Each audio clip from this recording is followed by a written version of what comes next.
Hello বন্ধুরা, lonely explainer চ্যানেলে আপনাদের সবাইকে স্বাগতম। এপিসোডের শুরুতেই আমরা একজন শক্তিশালী যোদ্ধাকে দেখতে পাই যে কিনা তার প্রতিপক্ষকে খুব যন্ত্রণা দিয়ে মারছিল। তারপর সে বলে, এখন আমি হলাম নতুন রাজা।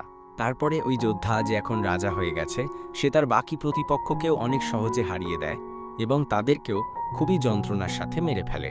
কিন্তু এই রাজা এখানেই থামে না, সে তার প্রতিপক্ষের এরিয়ার উপর বোম্বিংয়ের বৃষ্টি করে দেয়, যার ফলে ওই এরিয়ার মধ্যে যত মানুষ ছিল সবই মারা যায়। তারপর ওই রাজা বলে, এর সাথে আমি হয়ে গেলাম সবথেকে ডেঞ্জারাস রাজা। তারপর আমাদের ওই রাজাকে দেখানো হয় যে কিনা তার মুকুটের দিকে তাকিয়েছিল, কিন্তু সে হঠাৎ অসুস্থ হয়ে পড়ে। তার মনে হচ্ছিল সে পানির ভিতরে ডুবে যাচ্ছিল। তারপর সে একদম তার চোখ বন্ধ করে ফেলে, কিন্তু সে আবার চোখ খুলে দেখে। আর ওই রাজা সারপ্রাইজিংলি তার সামনে এক ইয়াং কাপলকে দেখতে পায়, যারা কিনা অনেক খুশি এবং অনেক ইমোশনাল ছিল। তারপর ওই কাপল বলে, ওয়েলকাম আর্থার, আমি তোমার বাবা রেনল্ড আর এই হচ্ছে তোমার মা এলিস। আর এটা শুনেই রাজা, যে এখন আর্থার হয়ে গেছে, সে বুঝে যায় যে সে এখন নতুন লাইফে রিবর্ন হয়েছে। আর্থার এখন একটা বাচ্চা নাকি একটা রাজা, আর্থারের মাথায় এখন কিছুই ঢুকছিল না। আর্থার মনে মনে ভাবছিল যে আমি এতগুলো যুদ্ধ জিতেছি শুধু একটা বাচ্চার রূপে রিবর্ন হওয়ার জন্য। কিন্তু তারপর তার প্যারেন্টস রেনল্ড আর এলিস আর্থারকে আদর করা শুরু করে। আর এদিকে আর্থার তার মনে মনে ভাবছিল, আরে এরা আমাকে এত আদর করছে কেন? যাই হোক, আমি এনজয় তো করছি, কিন্তু এই শরীরে আমার অনেক আনকমফোর্টেবল লাগছে, আমি এর ভিতর থেকে বের হতে চাই। আর তারপর আর্থার বিছানায় পটি করে দেয়, যেটা দেখে আর্থারের মা এলিস আর্থারের অনেক ভালোভাবে কেয়ার করে, যেটা আর্থারের জন্য অনেক স্ট্রেঞ্জ ছিল। কিন্তু আর্থার তখন এমন কিছু দেখে যা দেখার পর আর্থার অবাক হয়ে যায়, কারণ আর্থারের বাবা রেনল্ড তার শরীরের ভিতর থেকে একটা ম্যাজিক্যাল পাওয়ার বের করে, যার সাহায্যে রেনল্ড একটা বড় পাথরকে টুকরো টুকরো করে ফেলে। কিন্তু ওই পাথরের টুকরোর মধ্যে থেকে একটা টুকরো রেনল্ডের মাথায় এসে লাগে, কিন্তু তখন এলিস এসে তার হিলিং ম্যাজিক ব্যবহার করে রেনল্ডকে হিল করে দেয়। এই সব জিনিস আর্থারকে ফ্যাসিনেট করে দেয়। আর্থার এই নতুন দুনিয়ার জন্য অনেক বেশি এক্সাইটেড ছিল। তারপর আমাদেরকে দেখানো হয় আর্থারের বাবা রেনল্ড বড় বড় বিস্ট মনস্টারকে খুব সহজে হারিয়ে দেয় তার ম্যাজিক্যাল পাওয়ার দিয়ে। আর্থারের জন্য এইগুলো খুবই নতুন ছিল, তার জন্য আর্থার তার আশেপাশে যা কিছু ঘটছিল তার থেকে জ্ঞান লাভ করছিল। আর তারপর এলিস আর্থারকে বলে, আর্থার চলো, তোমার এখন ঘুমানোর সময় হয়ে গেছে, তুমি একটু ঘুমিয়ে নেও। আর আর্থারেরও ঘুম আসা শুরু করে তখনই। আর্থার তার পাস্ট লাইফের কথা চিন্তা করে, যেখানে আর্থারের শান্তিতে ঘুমানোর স্বাধীনতা ছিল না, কারণ সব সময় তাকে মারার জন্য কেউ না কেউ এসেই পড়ত। কিন্তু এখন দিন যাওয়ার সাথে সাথে আর্থার একটু বড় হয়ে যায়। আর্থার এখন হামাগুড়ি দিয়ে একটি আয়নার সামনে গিয়ে দাঁড়ায়, যেখানে সে প্রথমবার তার ফেস দেখে আর মনে মনে বলে, তো এই হলো ছোট্ট আর্থার। সত্যি কথা বলতে গেলে আমি এখনো কমফোর্টেবল না এই শরীরে আর এই আর্থার নাম নিয়ে। আর তারপর আর্থার বাবুর আবার ঘুমানোর সময় হয়ে যায়, আর এলিস আর্থারকে অনেক সুন্দরভাবে ঘুম পাড়িয়ে সেখান থেকে নিজের কাজ করার জন্য চলে যায়। কিন্তু আমাদের আর্থার ভাই না ঘুমিয়ে সেখান থেকে নিচে নেমে তার ছোট ছোট পা দিয়ে আগে যাওয়া শুরু করে তার মার পিছন দিয়ে আর্থার লাইব্রেরির ঘরে চলে যায়। লাইব্রেরির ঘরে ঢুকে একটি বই বের করে আর্থার বলে, জ্ঞানী পাওয়ার, যেভাবেই হোক আমাকে এই দুনিয়া সম্পর্কে আরও বেশি জানতে হবে। আর্থার দেখল এই দুনিয়ার জিওগ্রাফিতে 3টি কিংডম আছে। প্রথম কিংডমটি ডোয়ার্ফদের, দ্বিতীয় কিংডমটি এলফদের এবং তৃতীয় কিংডমটি মানুষদের, যেখানে আর্থার ও তার পরিবার বাস করে। এই কিংডমটির নাম ছেপেইন কিংডম। এরপর আর্থার আরেকটি বই বের করে, যেটা ছিল ম্যাজিকের। এই দুনিয়ায় এতদিন কাটানোর পর আর্থার এতটুকু বুঝতে পেরেছে যে এই দুনিয়ার আগের দুনিয়ার তুলনায় বেশি উন্নতি হয়নি। কিন্তু এই দুনিয়ায় একটা মজার জিনিস আছে, সেটা হলো মানা পাওয়ার। মানা পাওয়ার এমন একটা পাওয়ার যা প্রতিটি মানুষের মধ্যে থাকে, যার সাহায্যে সে বিভিন্ন ধরনের ম্যাজিক স্পেল ব্যবহার করতে পারবে। আর এই যে মানাকে কন্ট্রোল করার অ্যাবিলিটি, এটা মূলত বংশগত। সাধারণত 100 জনের মধ্যে থেকে শুধু একজনের মধ্যে এই অ্যাবিলিটি পাওয়া যায়। আর এই মানার ইউটিলাইজেশনকে মূলত 2টি ক্যাটাগরিতে ভাগ করা যায়। যেমন প্রথমটি হলো অগমেন্টিং আর দ্বিতীয়টি কনজুরিং। অগমেন্টিংয়ের মধ্যে মানা শরীরকে এত বেশি শক্তিশালী করে দেয় যে শরীরকে একটি ওয়েপেনের মতো ব্যবহার করা যায়। অন্যদিকে যারা কনজুরার, তারা তাদের মানাকে প্রজেক্ট করে অন্য বস্তুকে কন্ট্রোল করতে পারে। আর্থার ধীরে ধীরে সবকিছু বুঝছিল যে মানাকে কন্ট্রোল করার জন্য সবথেকে গুরুত্বপূর্ণ অংশ হলো মানা কোর। এটি হচ্ছে শরীরে থাকা একটি নির্দিষ্ট জায়গা, যেখানে শরীরে থাকা সব মানা এক জায়গায় চ্যানেলাইজ হয়। আর যে ব্যক্তি এই মানাকরের উপর কন্ট্রোল করা শিখে ফেলে সে একজন শক্তিশালী জাদুকর হয়ে যায়। এই পদ্ধতি আর্থারের জন্য তেমন নতুন কিছু না, কারণ আর্থারের দুনিয়ায়ও বেশ একই রকমের পদ্ধতি ছিল, যেটা আর্থার অনেক ভালোভাবেই শিখে ফেলেছিল। ওই অ্যাবিলিটির নাম ছিল কি। তারপর আর্থার ভাবে, আমি কি আমার আগের জীবনের নলেজ এই জীবনে ব্যবহার করতে পারবো? তারপর আর্থার নিজের শরীরের সব মানাকে একটি সেন্টারে আনার চেষ্টা করে, আর ধীরে ধীরে আর্থার এটা করেও ফেলে। কিন্তু তখন ওইখানে এলিস এসে পড়ে আর আর্থারকে বলে, আর্থার বাবু, তুমি এইখানে কি করছো? আর দেখে মনে হচ্ছে তুমি আবার পটি করে দিয়েছো। দাঁড়াও, আমি তোমাকে আর একটা ডাইপার পরিয়ে দিচ্ছি। এইসব আর্থারের একদম ভালো লাগছিল না, আর এরকমই দিন কাটছিল। আর আমাদের 2 বছর পরের সিন দেখানো হয়, যেখানে আর্থার এখন অনেক বড় হয়ে গেছে, কিন্তু এলিসের একটাই দুঃখ রয়ে গেছে যে আর্থার এখনো একবারও হাসেনি। আর তখন আমরা রেনল্ডকে দেখতে পাই, যে কিনা তার বাচ্চাকে তলোয়ার বাজি শেখাতে ব্যস্ত ছিল। আর্থার এখনো ঠিক মতন দাঁড়াতেই পারছিল না, কিন্তু রেনল্ড আর্থারকে তলোয়ার বাজি শেখাচ্ছিল, যার কারণে এলিস রেনল্ডের উপর অনেক রাগ হয়ে যায়। এইটা দেখে রেনল্ড এলিসের কাছে মাফ চাওয়া শুরু করে। তারপর এলিস আর্থারকে মার্কেটে ঘুরতে নিয়ে যায়, আর আর্থারের মার্কেটে ঘুরতে যাওয়া খুবই পছন্দ ছিল, কারণ আর্থার যত মার্কেটে ঘুরত তত নতুন জিনিস দেখতে পারত, যেমন অস্ত্র, যার দ্বারা বোঝা যায় যে এই দুনিয়া কত অ্যাডভান্স হয়েছে, আর বিভিন্ন ধরনের ক্রিস্টাল আর আলাদা আলাদা জাদুর খেলা দেখতে পায়, যেটা কিনা আর্থারের জন্য খুবই মজার ছিল। আর্থারের এইসব অনেক পছন্দ ছিল, কিন্তু বাড়ি ফেরার সময় আর্থার খুবই ক্লান্ত হয়ে পড়ে। তখন এলিস আবার বলে, আর্থার, তোমার ঘুমানোর সময় হয়েছে। আর্থারকে অনেক ভালোবাসার সাথে পাল্লা হচ্ছিল। আর্থারের এইসব অনেক নতুন লাগছিল, কারণ আর্থারের আগের জীবনে এইরকম ভালোবাসা কখনো পায়নি। আর্থার তার আগের জীবনে অনাথ ছিল, তার মা বাবা কেউ ছিল না, তাই এই জীবনে আর্থার যতটুকু ভালোবাসা পাচ্ছিল সেইটা তার জন্য খুবই নতুন ছিল। আর কোথাও না কোথাও তার এটা মনে হচ্ছিল যে তার এই ভালোবাসা খুবই দরকার ছিল। তারপর আর্থারকে দেখি যে তার বাবার ট্রেনিং করা দেখছিল, যেখানে রেনল্ড তার মানা পাওয়ার দিয়ে পুরো জায়গাকে কাঁপিয়ে ফেলছিল। আর্থার তার বাবাকে ট্রেনিং করতে দেখছিল আর নিজেকে অনেক ভাগ্যবান মনে করছিল। আর্থার অনেক বেশি ফ্যাসিনেটেড ছিল তার বাবার এই পাওয়ার দেখে। কিন্তু তখনই ওইখানে এলিস চলে আসে আর আর্থারকে আবারও ঘুমানোর জন্য নিয়ে যায়, যেটা আর্থারের মোটেও পছন্দ হচ্ছিল না। কিন্তু এলিস যখন আর্থারকে বুক শেলফের সামনে দিয়ে নিয়ে যাচ্ছিল, তখনই আর্থার জেদ করা শুরু করে ওই বই আবার পড়ার জন্য। কিন্তু এলিস বলে, না আর্থার, তোমার এখন ঘুমানোর সময় হয়েছে। কিন্তু তখনই আর্থার কিউট চেহারা বানায়, যা দেখার পর এলিস বলে, ঠিক আছে আর্থার বাবু, একটু সময়ের জন্য বই পড়ো, কিন্তু তারপর তোমাকে ঘুমাতে হবে। এই বলে এলিস সেখান থেকে চলে যায়, আর আর্থার আবার ওই বই পড়া শুরু করে।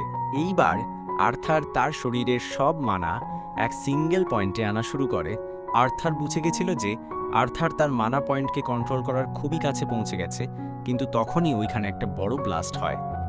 রেনল্ড এলিসকে বাঁচানোর জন্য এলিসের সামনে চলে আসে, আর ওই ব্লাস্ট এতটাই শক্তিশালী ছিল যে রেনল্ডের পিঠ একদম জ্বলে যায়। তখনই এলিস কান্না শুরু করে, কারণ ঘরের একটা অংশ একদম উড়ে গেছিল, আর আর্থার ঘরের ভিতরেই ছিল। দুজনে দৌড়ে ঘরের ভিতরে যায়, কিন্তু তারা অবাক হয়ে যায়, কারণ তাদের সামনে আর্থার আকাশে ভাসছিল। আর্থারের শরীরের মাঝখানে একটা ব্রাইট লাইট দেখা যাচ্ছিল। এইটা দেখে রেনল্ড বুঝে যায় যে আর্থার এত অল্প বয়সে তার মানাকরকে কন্ট্রোল করে নিয়েছে। রেনল্ড এলিসকে বলে তাদের বাচ্চা কোনো সাধারণ বাচ্চা না, আর তারপর আর্থার নিচে নেমে তাদের দিকে আসা শুরু করে। তখনই ঘরের উপরের যে ভাঙা উডন সিলিং ছিল সেটা নিচে পড়া শুরু করে।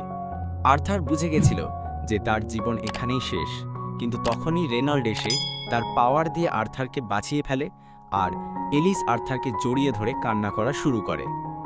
রেনল্ডও কান্না করা শুরু করে, কিন্তু আর্থারের এই সব অনেক আজব লাগে, কারণ আর্থারের আগের জীবনে এই অনুভূতি কখনো হয়নি যে কেউ তার জন্য এত চিন্তা করে, তার জন্য এত ভালোবাসে। এই দুনিয়া আর্থার অনেক নতুন কিছু দেখেছে, আর এই অনুভূতি তাদের মধ্য থেকে একটি। আর তারপর আর্থারও কান্না করা শুরু করে। তো এপিসোডের শুরুতেই আমরা আর্থারের পুনর্জন্মের দৃশ্য দেখতে পাই, যখন আর্থার ছিল একটা রাজা, যেখানে তার কাছে একজন দূত আসে, আর সে রাজার উপরে হামলা করতে এসেছিল, কিন্তু তাকে সব রক্ষীরা ধরে ফেলে। তারপর এখানে কাউন্সিলররা বসে, যারা তাদের রায় ঘোষণা করে। তারা এই লোকটির জন্য শাস্তি ঘোষণা করে যে তাকে তার নিজের শহরে ফেরত পাঠানো হবে। তার পরিবারের সঙ্গে সেই লোকটির স্ত্রী আর সন্তানও আছে। লোকটি বলতে থাকে, দয়া করে এটা করবেন না। আমাকে পাঠিয়ে দিন, কিন্তু আমার পরিবারকে ছেড়ে দিন। কারণ যদি তারা নিজের শহরে ফিরে যায়, তাহলে তাদের জীবন মৃত্যুর চেয়েও ভয়ঙ্কর হয়ে উঠবে। তাই সে ক্ষমা চাইতে শুরু করে। আর্থার উঠে দাঁড়ায়, আর তারপর সেই লোকটির স্ত্রী আর সন্তানকে হত্যা করে। আর এটা ছিল সত্যি একটা ভয়ঙ্কর দৃশ্য। কাউন্সিলররা তো এটা দেখে হতবাক হয়ে যায়, কিন্তু কাউন্সিলররা এটাই বলে যে এটা ছিল তার পরিবারের প্রতি দয়া দেখানোর সবচেয়ে ভালো উপায়, কারণ নইলে ভবিষ্যতে তারা আরও কষ্ট পেত। রাজা তাদেরকে সেই কষ্ট থেকে বাঁচিয়ে দিয়েছে। তাই এই লোকটি না চাওয়ার সত্ত্বেও এখন রাজার প্রতি কৃতজ্ঞতা প্রকাশ করে। এরপরই আমরা বর্তমান দৃশ্যে ফিরে আসি। এখানে রেনল্ড এসেছে তার হাতে একজোড়া গ্লাভস নিয়ে, যেটা সে আর্থারের জন্য এনেছে। কিন্তু আর্থার সেই গ্লাভস নেয় না, বরং সে কাঠের তলোয়ার নিয়ে নেয়। এরপর তারা দুজন এখানে প্র্যাকটিস শুরু করে। দুজনেই তাদের নিজের শক্তি ঢেলে দেয় তাদের অস্ত্রগুলোতে। আর্থার যখন তার শক্তি প্রয়োগ করে, রেনল্ড একটু হতবাক হয়ে যায়। আর্থার এগিয়ে যায় আর রেনল্ডের কাঠের তলোয়ারটি ভেঙে ফেলে।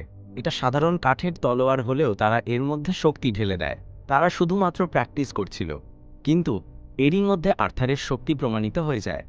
রেনল্ড এখন এলিসকে বলে, আমাদের তার জন্য শিক্ষক খুঁজে বের করতে হবে, একজন পেশাদার যিনি আর্থারকে ঠিকমতো শেখাতে পারবেন। কিন্তু এলিসের এই কথাটা একদমই পছন্দ হয় না, কারণ আর্থার মাত্র 4 বছর বয়স, আর আর্থারকে এলিস নিজের থেকে দূরে পাঠাতে পারে না। তাছাড়া রেনল্ড নিজেই বলেছিল যে আর্থারকে রেনল্ড নিজেই শেখাবে। কিন্তু এখন আর্থারের প্রতিভা এতটাই অসাধারণ যে এই ছোট বয়সেই তার একজন পেশাদার শিক্ষকের প্রয়োজন। এখানে তারা দুজন তর্ক শুরু করে দেয়, আর্থারকে পাঠানো উচিত নাকি উচিত নয়। এলিস একদম এর বিরুদ্ধে যে আর্থারকে এত ছোট বয়সে কোথাও পাঠানো হবে না। কিন্তু রেনল্ড বলে, আমি কিন্তু ওর ভবিষ্যতের কথা ভেবে বলছি। তখন এলিস বলে, তুমি এমনভাবে বলছো যেন বর্তমানটা কোনো ব্যাপারই না, তুমি যেন তোমার ছোট ছেলের সঙ্গে থাকতেই চাও না। এভাবে তারা এই বিষয়ে তর্ক করতে থাকে। তখনই আর্থার সমাধান বের করে। সে বলে, তাহলে আমি তৃতীয় বিকল্প দিচ্ছি, কেননা তোমরা দুজন আমার সঙ্গেই চলো। তারা দুজনেই বলে, বাহ, আমাদের ছেলে তো সত্যিই দারুণ, এটা একটা অসাধারণ আইডিয়া। তাই তারা এখন প্রস্তুতি নেয়, কারণ আসলে তারা কোনো স্কুল বা সংগঠনে যাচ্ছে না, তারা আসলে যাত্রায় বের হবে। সেই যাত্রার সময় তারা বিভিন্ন জিনিস শিখবে আর আর্থারকেও শেখাবে। এখানে কিছু লোক আসে যাদের সঙ্গে আর্থারের আগেও দেখা হয়েছে। এই গ্রুপের নাম টুইন হর্ন। এলিসা রিনল্ডস আগে এই গ্রুপেরই সদস্য ছিল। এখন এরা সবাই আর্থারের সঙ্গে দেখা করে নিজেদের পরিচয় দেয়। তারপর তারা তাদের যাত্রায় বেরিয়ে পড়ে। আর্থার লক্ষ্য করে যে এখানে যাতায়াতের ব্যবস্থা খুবই পুরনো ও একদমই আলাদা। ঘোড়ার গাড়ি, এই ধরনের সমস্ত জিনিসপত্র। কিন্তু তার আগের পৃথিবী অনেক উন্নত ছিল, কিন্তু তার থেকেও এই পৃথিবী তার বেশি মজাদার বলে মনে হচ্ছে। যখন তারা একটু বিরতি নেয়, তখনই কিছু নেকড়ে সেখানে চলে আসে আর তাদের উপর হামলার জন্য তৈরি হয়। আর্থার বলে, এই পৃথিবীর এটাই সমস্যা, এখানে কোনো জায়গায় নিরাপদ নয়, সব জায়গাতেই বিপদ। এখানে জেসমিন, অ্যাডাম, হেলেন, এরা সবাই হলো অগমেন্টারি, তাই তারা লড়াই শুরু করে। এছাড়া অ্যাঞ্জেলা, ডার্ডেন কনজার্স, এরা সবাই মিলে নেকড়েদেরকে হারিয়ে দেয়, আর এদের রাতের খাবারের ব্যবস্থাও হয়ে যায়। যখন তারা খাচ্ছে তখন দেখা যায় যে এলিস একটু খাবার খেয়েই বলে, আমার পেট ভরে গেছে, আমি আর খেতে পারবো না। রেনল্ডের বাহুতে ক্ষত দেখা যায়। এলিস বলে, অপেক্ষা করো, আমি আসছি। কিন্তু বাকি সবাই বলে, থামো এলিস। তারা সবাই একপাশে চলে যায় আর মুখ ফিরিয়ে নেয়। আর তারপরে এলিস হিলিং শুরু করে। আর এই সময় আমরা জানতে পারি যে এলিসের এই হিলিংয়ের ক্ষমতা খুবই বিরল। এমন বিশেষ ম্যাজিক ব্যবহারকারীদের বলা হয় ইমিটার। এরকম ক্ষমতা সম্পন্ন মানুষ সহজে পাওয়া যায় না। এদের ক্ষমতা অসাধারণ, তাই এদেরকে লুকিয়ে থাকতে হয়, কারণ যে কোনো গ্রুপে এদের উপর হামলা প্রথমে হয়। আর এই কারণেই রেনল্ড এলিসকে নিয়ে অনেক দূরে গিয়ে বসতি স্থাপন করেছিল। যাই হোক, এখন এরা এখানে ছোট্ট ম্যাচের আয়োজন করে। একটা লোক যে কিনা এখন আর্থারের সাথে লড়াই করবে, সে তার সবকিছু দিয়ে লড়তে চলেছে। আর্থার মনে মনে ভাবে, ওরা কি ভুলে গেছে যে আমি শুধুমাত্র 4 বছরের বাচ্চা? কিন্তু তবুও সে লড়াইয়ের জন্য প্রস্তুত হয়। সে তার কাঠের তলোয়ারের মধ্যে শক্তি সঞ্চার করে আর তার পায়েও শক্তি জমায়। এরপর সেখানে দুর্দান্ত আক্রমণ করে, ফলে ওই লোকটা গম্ভীর হয়ে যায়। সেই কারণে সেও এখন আর্থারের উপর তার পুরো শক্তি দিয়ে অ্যাটাক করে, আর আর্থার দূরে ছিটকে পড়ে। এলিসের সময় ভয়ে চিৎকার করে ওঠে, কিন্তু এখানে ম্যাজিক ব্যবহারকারী ছিল যে আর্থারকে তার ম্যাজিক দিয়ে বাঁচিয়ে ফেলে। তখন সবাই মিলে ওই লোকটাকে বকতে শুরু করে যে, তুই কি পাগল নাকি? তুই ভুলে গেছিস যে ও বাচ্চা? লোকটা বলে, ভাই, বাচ্চা টাচ্চা কিছু না, ও একটা বিস্ট। কি ধরনের প্রশিক্ষণ দিয়েছিস ওকে? রেনল্ড বলে, আমি ওকে কোনো কিছু শেখাইনি।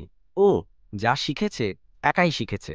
তখনই জেসমিন এগিয়ে আসে আর্থারের কাছে, আর সে জিজ্ঞাসা করে, তুমি কি আমাকেও শেখাতে পারবে যে তুমি কিভাবে তোমার এই পায়ের শক্তি সঞ্চার করলে?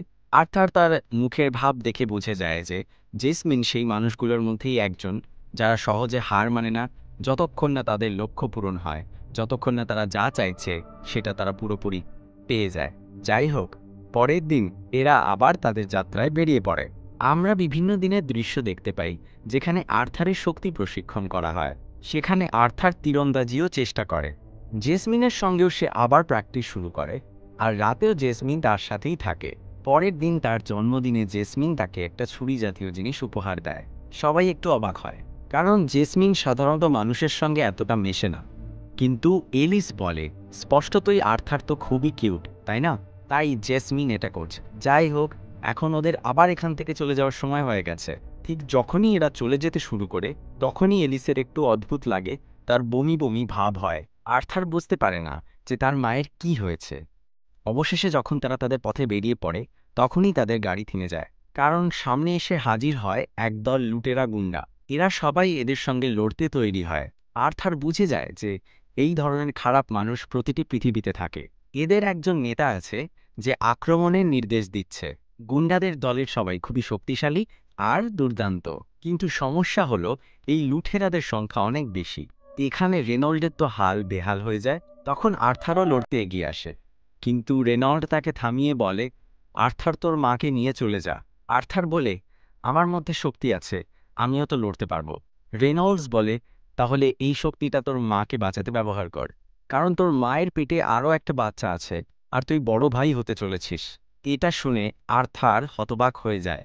রেনল্ড বলে, ঠিক আছে, তাহলে তোর মাকে বাঁচা। আর্থার এই সময় খুশি হয়, আর সে তার মাকে নিয়ে পালাতে শুরু করে। এদিকে রেনল্ড সেই নেতার উপরে হামলা করে। আরও কিছু লোক এগিয়ে আসে, কিন্তু বাকিরা আর্থারকে ঢেকে দেয়। আর্থার তার মাকে নিয়ে পালাচ্ছিল, তখন তার একটা জিনিস মনে পড়ে, যে তার আগের পৃথিবীতে সে সেই লোকটির পরিবারকে মেরেছিল, আর এখন সে নিজের পালাচ্ছে তার পরিবারকে বাঁচানোর জন্য। এটাই হলো কর্মফল। ঠিক তখনই একটা ম্যাজিক ব্যবহারকারী এসে তাদের উপরে হামলা করে, আর এটা দেখে আর্থার তার মাকে ধাক্কা দিয়ে বাঁচায়, কিন্তু সেই আক্রমণ তার উপর পড়ে, আর সে খাদে পড়তে শুরু করে। তার কাছে একটা ছুরি থাকে, যেটার মধ্যে সুতো বাঁধা থাকে, আর সেই ছুরি মারে সেই ম্যাজিক ব্যবহারকারীর দিকে, আর বলে, আমি তোকে তো ছাড়বো না, আমাকে যদি মরতে হয় তাহলে তোকে নিয়েই মরব। আর এই মুহূর্তে আর্থারের খুবই ভালো লাগে। এটা একটা অদ্ভুত অনুভূতি, আমার হাতে কিছুই নেই, কিন্তু আমার হৃদয় এখন পূর্ণ। তখনই সে বুঝতে পারে যে আগের দুনিয়াতে সেই লোকটা কেন তাকে কৃতজ্ঞতা জানিয়েছিল, যখন সে তার পরিবারকে মেরে ফেলেছিল। আর রেনল্ড আর এলিসি বা তার জন্য কান্না করছিল, কারণ পরিবারকে বাঁচাতে গিয়ে যদি আমাদের প্রাণও চলে যায়, তবুও আমাদের কোনো আক্ষেপ থাকে না। কিন্তু এখন সে বড় ভাই হতে চলেছে, সে সত্যিই চায় সে একটা বড় ভাই হোক। কিন্তু এটা কি আদৌ সম্ভব হবে? কারণ আমাদের বড় ভাই যে এখন খাদে পড়ে যাচ্ছে। এপিসোডের শুরুতে আমরা একজন মহিলা আর একটা শিশুর দৃশ্য দেখতে পাই। তারা কথা বলছে এমন একটা জিনিস নিয়ে যেটা তারা পেয়েছে। এই জিনিস খুবই সুন্দর একটা জিনিস। তারা বলছে এমনটা আর কখনো ঘটবে না, এটা এতটাই সুন্দর যে মনে হয় এর মতো আর কিছু হবে না। কিন্তু খারাপ জিনিস তো ঘটেই থাকে, তাই না? ঠিক এমন সময় আমরা একটা ম্যাজিক বিস্টের দৃশ্য দেখতে পাই, যার সামনে দাঁড়িয়ে আছে আর্থার। আর আর্থার এই ম্যাজিক বিস্টকে দেখে খুবই ভয় পেয়ে যায়। আর আমরা জানি না যে আর্থার এই ম্যাজিক বিস্টের কাছে কি করে আসলো, কিন্তু আর্থার এখনো সেখানেই দাঁড়িয়ে আছে। এখন এই ম্যাজিক বিস্টকে দেখে আর্থার সত্যিই ভয় পেয়ে চমকে যায়। তাই আর্থার ভাবতে থাকে, আমি এখানে কি করছি, এর সঙ্গে আমার কি সম্পর্ক, আর এটা আসলে কি জিনিস।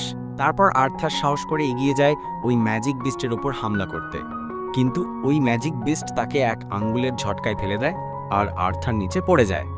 আর এরপরই আমরা দেখতে পাই যে ম্যাজিক বিস্ট আসলে পুরুষ নয়, এটা একটা নারী। সে বলে, আমি তোমার বন্ধু আর্থার, তোমার শত্রু নই, কিন্তু তার আগে তুমি কিছু খাও। খিদে পাক বা না পাক, তোমাকে কিছু খেতেই হবে, তবেই তুমি এখান থেকে বেরোতে পারবে। এরপর আর্থার যখন নড়ার চেষ্টা করে, তখন তার প্রচণ্ড ব্যথা অনুভব হয়। তখনই ম্যাজিক বিস্ট বলে, দেখো, আমি তো বলেছিলাম নড়তে না, তোমার একটু শক্তির দরকার। আর্থার, তুমি এখন খাওয়া শুরু করো। তাই আর্থার এখন খুবই তাড়াতাড়ি খেতে শুরু করে বেশ জোরে জোরে খায় সে। এরপর আর্থার তার মা বাবার কথা জিজ্ঞাসা করে। তখন এই ম্যাজিক বিস্ট বলে, আমি এই জায়গা ছেড়ে বেরোতে পারি না। কিন্তু সে একটা পোর্টাল খোলে এবং দেখায় যে আর্থারের পরিবার 2-3 দিন আগেই আবার যাত্রা শুরু করেছে। মানে তারা হয়তো 2-3 দিন অপেক্ষা করেছিল আর্থারের জন্য, তারপর তারা আবার নিজেদের পথে রওনা দিয়েছে। এটা শুনে আর্থারের মনে একটু স্বস্তি আসে। আর্থার কাঁদতে শুরু করে আর খুবই খুশি হয়। তখন এই ম্যাজিক বিস্ট নিজের পরিচয় দেয়, তার নাম হলো সিলভিয়া। আর্থার তাকে ধন্যবাদ জানায়। তারপর আমরা দেখতে পাই যে সিলভিয়ার বুকে একটা ক্রিস্টালের মতো কিছু আছে, আর মাঝে মাঝেই আমাদের সেই মহিলা আর সেই শিশুর দৃশ্য দেখানো হয়। তারা বলছে আর কোনো কিছু গোপন রাখা যাবে না। এদিকে আর্থার খেতেই থাকে। কয়েকদিন কেটে যায়। সিলভিয়ার সঙ্গে থাকতে থাকতে আর্থারের ক্ষত সেরে যায় এবং যত তাড়াতাড়ি সম্ভব সে বাড়ি ফিরতে চায়, কিন্তু মনে হয় এখনই তা সম্ভব হবে না, কারণ সিলভিয়া তাকে বলছে তারা এখন এলসা ফরেস্টের একেবারে কোণে আছে, যেখানে প্রচুর বন্য বিস্ট আর লুটেরা ঘুরে বেড়ায়। তবে সিলভিয়ার কাছে একটা উপায় আছে যার মাধ্যমে আর্থার বাড়ি ফিরতে পারবে। মানে সিলভিয়ার একটা বিশেষ ক্ষমতা আছে, পোর্টাল খোলার ক্ষমতা, একটা ডাইমেনশনাল রিফ, যার মাধ্যমে সে আর্থারকে কোনো বিপদ ছাড়াই বাড়ি পাঠাতে পারবেন। তাই আর্থার এই সময় প্র্যাকটিস শুরু করে। সিলভিয়া বলে, তোমাকে নড়াচড়া করতে দেখে আমার খুবই ভালো লাগছে। আর্থার সিলভিয়ার কথা ভাবে বাইরে থেকে সে খুবই ভয়ঙ্কর দেখালেও আসলে সে খুবই ভালো। একসময় আর্থার তার মানাকড় ব্যবহার করতে শুরু করে, তখন সিলভিয়া এটা দেখে অবাক হয়ে যায়। আর তারপর সে নিজেও একটা কৌশল দেখায়, যেখানে মানা সংগ্রহ করতে করতে একই সঙ্গে সে ম্যাজিকের ব্যবহার করে। আমাদের জানানো হয় যে সাধারণত মানুষ একবারে একটাই কাজ করতে পারে, হয় মানা সংগ্রহ করা, নয়তো জাদু ব্যবহার করা। কিন্তু সিলভিয়ার এই কৌশল এমন যেন সে চলন্ত গাড়ির মধ্যেই তেল ভরছে।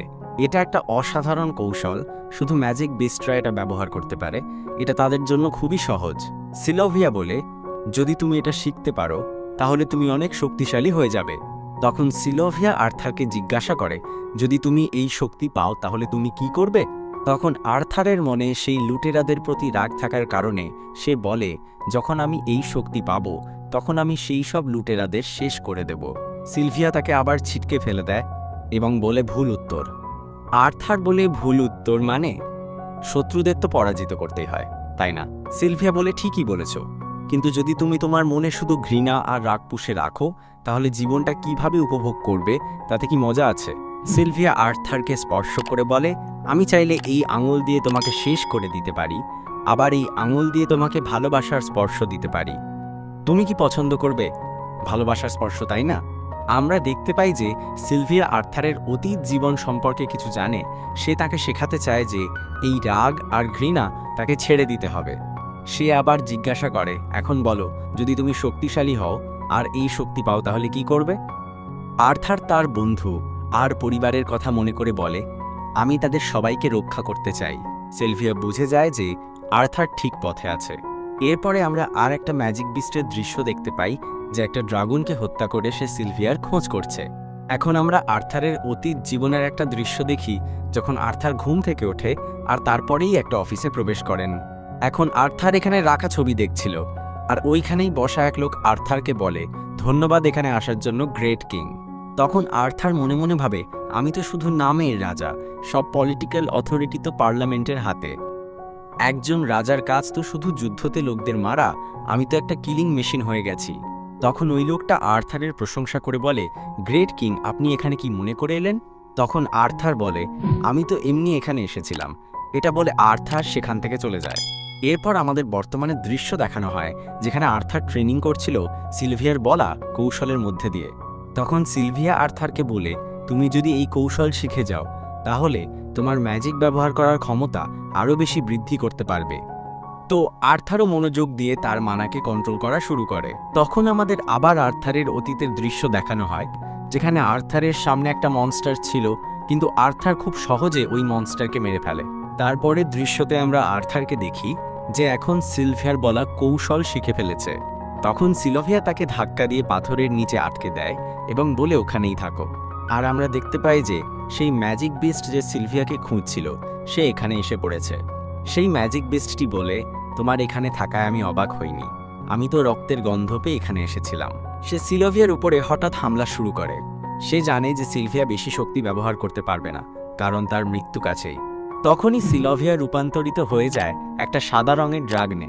সিলভিয়া তার ভয়ঙ্কর ক্ষমতা ব্যবহার করে আর তার মুখ থেকে আগুনের মতো কিছু বের হয়।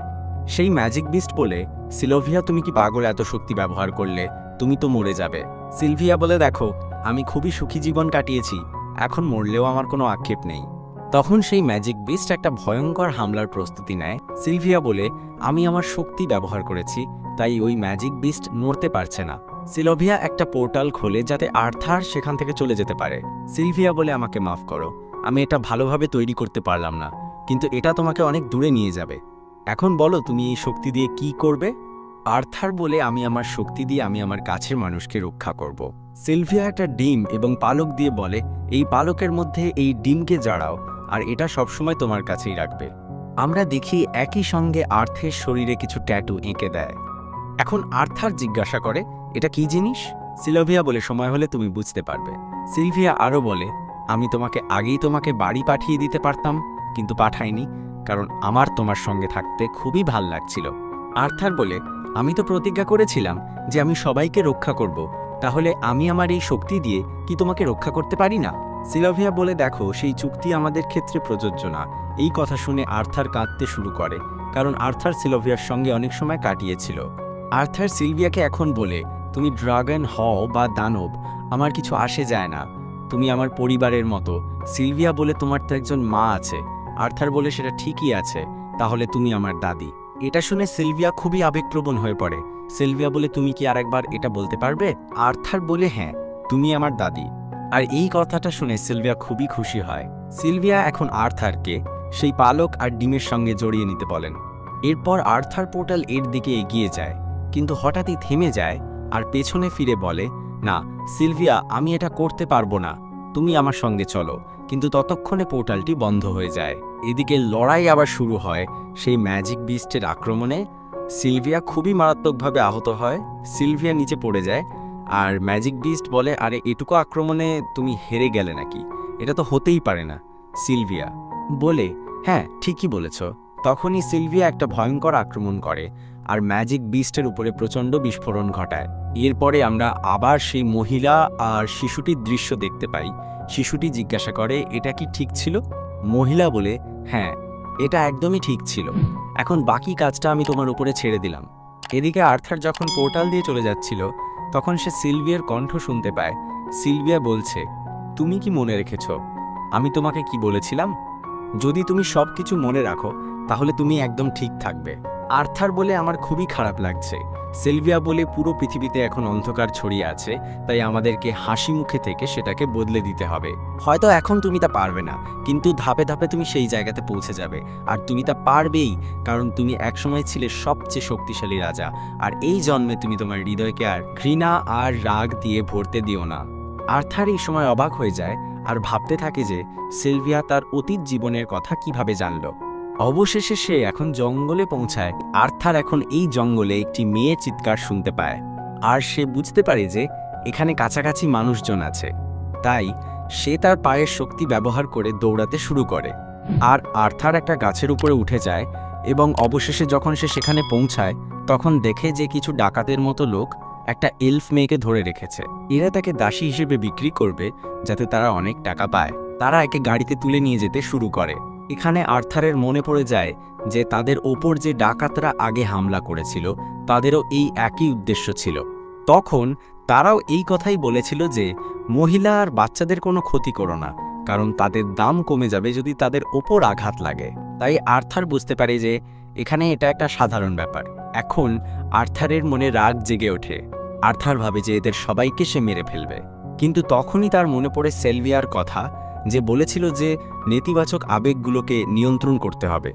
আর আর্থার এই কথা মনে করে যে এইবার সে নেতিবাচক আবেগের কাছে হারবে না। সে এখন শান্ত থাকে এবং এদের পিছু নিতে শুরু করে। যখন এই লোকেরা সন্ধ্যায় বিশ্রাম করতে থামে তখন আর্থার তার প্রস্তুতি নিতে শুরু করে।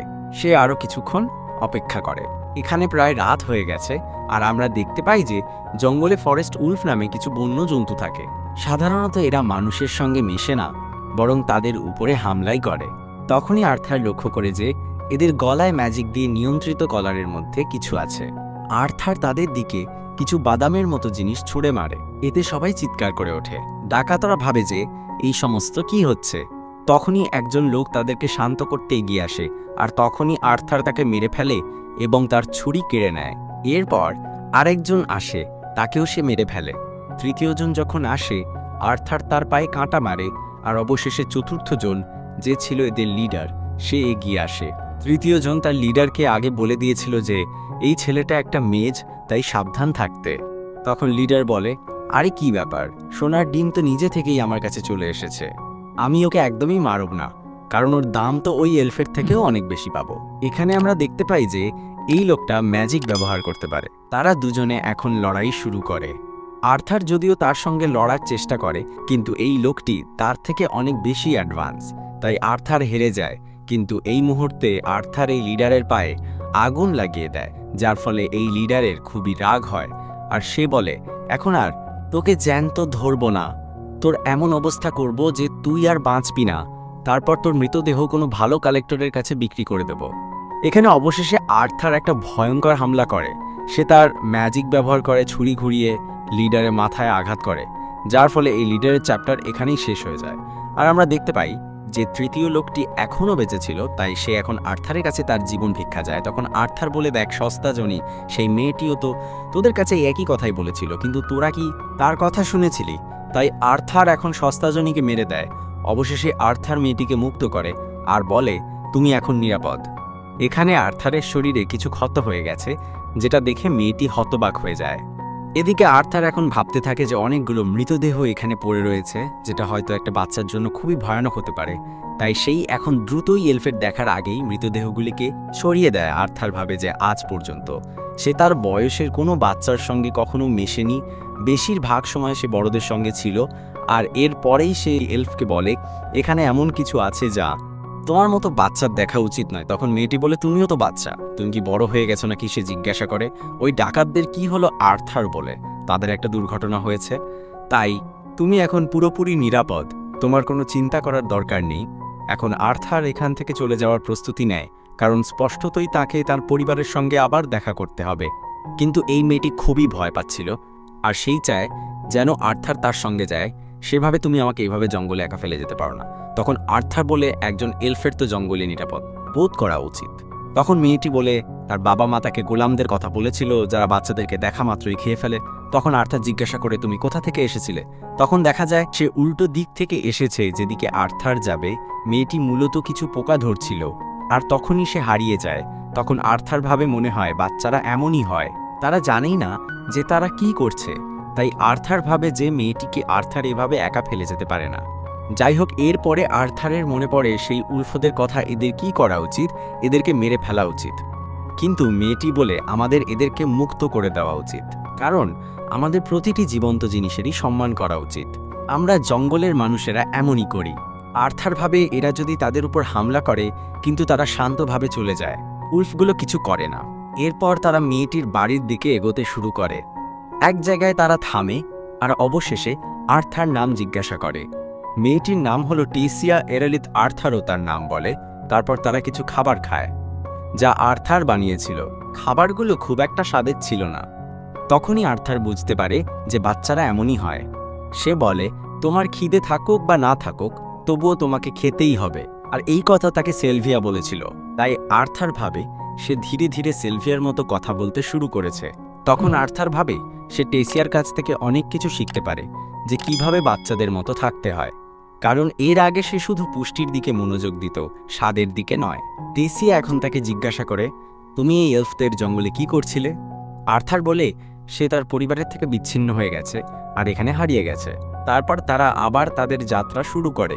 টেসিয়া আবার বলে, তার বাবা মা ব্যস্ত থাকেন, তাই সে তার দাদুর সঙ্গে আর কেয়ারটেকারদের সঙ্গে থাকে।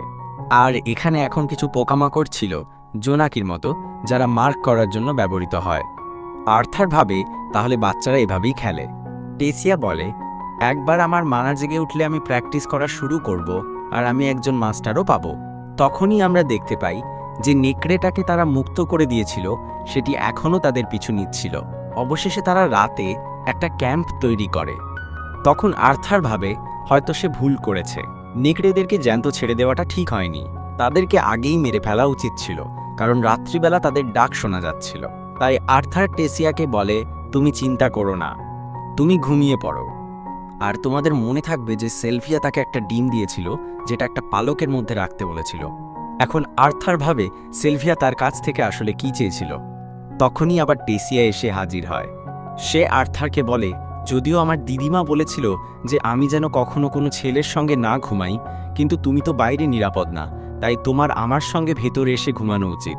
কিন্তু আর্থার তাকে বারণ করে। তবে টেসিয়া খুবই জেদি। আসলে টেসিয়ার একা থাকতে খুব ভয় লাগছিল, তাই শেষ পর্যন্ত সে আর্থারকে ভেতরে ডেকে নেয় এবং বলে, প্লিজ এখানেই থাকো, বাইরে যেও না। আসলে আমি মানুষের ওপর ভরসা করি না, কারণ আমাদের পরিবারে বলা হয় যে মানুষেরা খুবই লম্পট হয়, তাদের অনেক বউ থাকে। তখন আর্থার বলে, এটা আবার কেমন কথা হলো ভাই? এলফদের মধ্যেও নিশ্চয়ই এমন লোকজন থাকে, তাই না? আর তুমি কি জানো লম্পট কাকে বলে? টেসিয়া বলে, না, এই সমস্ত আমি জানি না। আর এখানে তারা কথা বলতে বলতেই টেসিয়া ঘুমিয়ে পড়ে। আর আর্থার ভাবে, তাহলে একটা ছোট বোন থাকলে এমন লাগে। আর এরপরে যখন সকাল হয়, তারা তাদের যাত্রা আবার শুরু করে। আর্থার বলে যে তাদের মধ্যে একটা বন্ধন তৈরি হতে শুরু করেছে, আর মূলত টেসিয়া এখানে তার উপর ভরসা করতে শুরু করেছে। যদিও সে ক্রমাগত বিরক্ত হচ্ছিল, কারণ স্পষ্টতই তাকে তার পরিবারের কাছে যত তাড়াতাড়ি সম্ভব ফিরতে হবে। কিন্তু একটা অদ্ভুত ব্যাপার ঘটছিল। আর্থারের মানা করে এখন খুব ব্যথা অনুভব হচ্ছিল। টেসিয়া এখানে কিছু ওষুধীয় গাছপালা খুঁজে বের করার চেষ্টা করে, যাতে আর্থারের ব্যথা একটু কমে। কিন্তু আর্থারের অবস্থা আরও খারাপ হতে থাকে। তখনই সেই উল্ফটা এসে হাজির হয়, যে একটা ছোট্ট প্রাণী শিকার করে নিয়ে এসেছিল, আর সেই উল্ফ এখন তাদেরকে সেই ছোট্ট প্রাণীটা দিয়ে যায়। টেসিয়া বলে যে আমরা তাকে সাহায্য করেছিলাম, তাই উল্ফটা আমাদেরকে সাহায্য করলো। কি অসাধারণ ব্যাপার, তাই না? তারপর তারা মূলত এটাকে রান্না করে খায়, যেটা তাদের খুবই সুস্বাদু লাগে। এখন টেসিয়া কিছু মাশরুম এনেছিল, যেগুলো পেন রয়ে গ্রামের মহিলারা খায়। কিন্তু আর্থার যখন এই মাশরুম খায়, তার পেট আরও খারাপ হয়ে যায়। এখন টেসিয়া পুরনো গল্পের কথা বলে। সে বলে সে আগে বামন মানুষদের সম্পর্কে গল্প পড়ত, আর এই সমস্ত কথা বলার সময় আর্থার শুনতে শুনতে ঘুমিয়ে পড়ে। তখন টেসিয়া বলে, মনে হচ্ছে তো আমি ওর থেকে বড়। পরের দিন তারা আবার যাত্রায় বেরিয়ে পড়ে, কিন্তু আর্থারের ব্যথা এখনো ক্রমাগত বাড়তেই থাকে। টেসিয়া বলে, এখন তো আমরা বন্ধুর মতো, তাই আমি তোমাকে কি আর্থারের বদলে আর্থ বলে ডাকতে পারি? আর্থার বলে, তোমার যা মনে চায় তাই বলতে পারো। অবশেষে তারা এমন একটা জায়গায় পৌঁছে যায়, যেখানে একটা গাছের মধ্যে একটা পোর্টাল আছে। আর টেসিয়া এখানে এসে বলে, আমার সঙ্গে এসো তো। অবশেষে তারা একসঙ্গে ভেতরে প্রবেশ করে আমরা দেখতে পাই এখানে একটা আলাদা ধরনের শহর রয়েছে, যেটা গাছের সঙ্গে সংযুক্ত। আর এখন আর্থারের আবার ব্যথা হচ্ছিল। আর্থার মাটিতে পড়ে যায়। আর এখানে এলফদের কিছু সৈন্য লোকও ছিল। তারা আর্থারকে দেখে বলে, তুমি পোর্টাল খুলেছ, তাই না? আর এই বলে তারা আর্থারকে ধরে ফেলে। আর্থার চিৎকার করতে শুরু করে আর বলে, টেসিয়া ওদেরকে বোঝাও। কিন্তু তখন সে দেখে যে টেসিয়া গম্ভীরভাবে দাঁড়িয়ে আছে, সে কিচ্ছু করছে না। এর মানে হয়তো টেসিয়া তাকে ধোঁকা দিয়েছে এবং তাকে ছল করে এখানে নিয়ে এসেছে। কিন্তু এখন আর্থারের সাথে কি হবে আমরা জানতে পারবো পরবর্তী পর্বে। আর এরই সাথে আমাদের এই এপিসোডটি শেষ হয়ে যায়। তো আপনারা পরের এপিসোড মিস না করতে চাইলে চ্যানেলটিকে সাবস্ক্রাইব করে দিয়ে তার পাশে থাকা বেল আইকনটি ক্লিক করে অল নোটিফিকেশন সিলেক্ট করে দিন, যাতে নতুন ভিডিও আপলোড দেওয়ার সাথে সাথে আপনি সবার আগে ভিডিওটি দেখতে পারেন। আর ভিডিওটি ভালো লেগে থাকলে ভিডিওতে লাইক দিতে ভুলবেন না। তো টেক কেয়ার অ্যান্ড আল্লাহ হাফেজ গাইস।